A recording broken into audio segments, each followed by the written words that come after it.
This is based on Grimm's The Robber Bridegroom. I grew up with the old style of Grimm's. My mother was European. And so we grew up with evil stepsisters dancing to death in red-hot slippers, red-hot iron shoes. So, without further ado, The Robber Bridegroom. Not everyone lives happily ever after. The bride sat at the head of her wedding table, and the room was filled with the smell of roasting meat and beer. To her right was her new husband sitting there drinking with his friends, laughing, telling stories. And to her left was her father, the miller. More wine! The serving wench picked a bad day not to show up for work. Well, my dear, I know you didn't want to get married, but I must say, I picked a fine man for you. He's rich, he's handsome, he has a fine house in the woods, and you know, I'm not getting any younger, and I won't always be here for you. And at that, the bride's new husband looked over and said, well, my new father, I hope you are, but my dear, you've been so quiet all day. We've been telling stories, and it is your turn to tell a story. Will you tell? And the bride looked up, pale eyes behind pale hair. And she said, I will, and I'm sorry I haven't been myself. I've been worried about my serving girl who's missing, and I had a horrible dream last night. I will tell you. I stood in my dream in the heart of the deep dark woods. The trees were rising up all around me, and the sky overhead was just turning dark. And in front of me was a house, a mansion.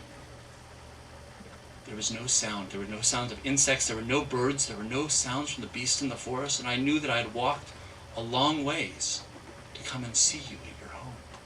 And so I went to the door. Is this the house where my bridegroom lives? And there was no answer. And so I pushed open the door, and I went into the first room, and the first room was filled with clothes. It was filled with dresses and cloaks and shirts, some of them ripped. And I went into the second room, and it was filled with boxes and crates and satchels and saddlebags. And no people. And I went into the third room, and it was filled with jewelry, with necklaces and bracelets and rings. And I went to the fourth room, and it was filled with bones. And like you do in a dream, I found myself at the top of these dark stairs going down into the cellar, and I could not help myself.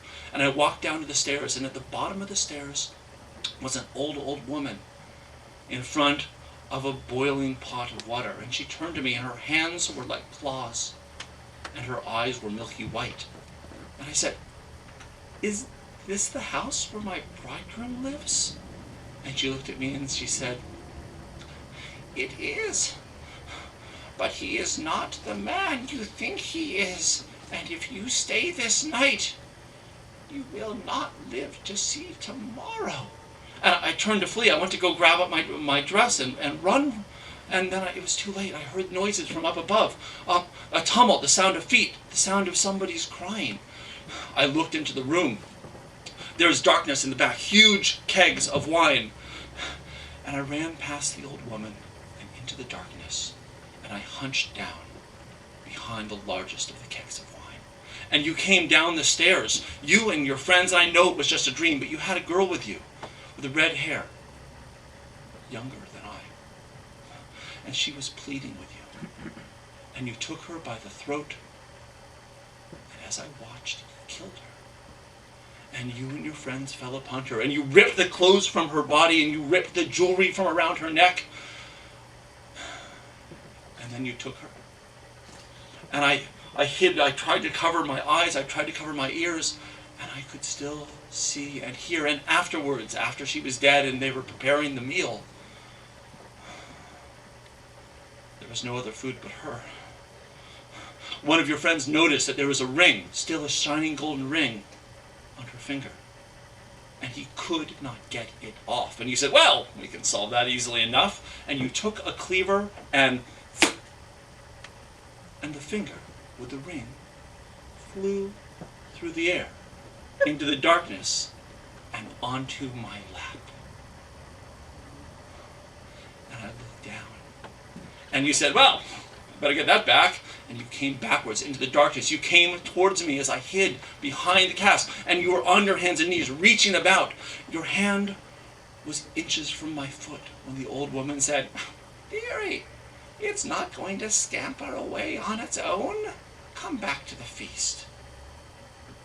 And so you did.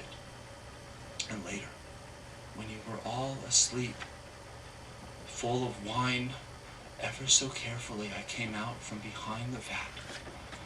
And I tiptoed over you. I was so sure I was going to step on someone, but by the grace of God, I made it past you and up the stairs and out the door.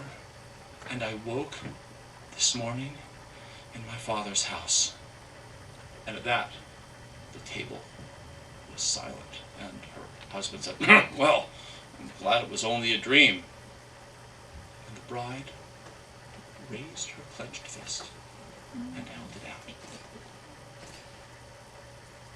And in her hand was a woman's finger with a golden ring. And of course, her father and all the other guests fell upon the bridegroom and fell upon his friends, and they dragged them from that place to a place of justice, and they were not heard from again. And in the tumult that followed, the bride sat at the head of her wedding feast table, and she prayed.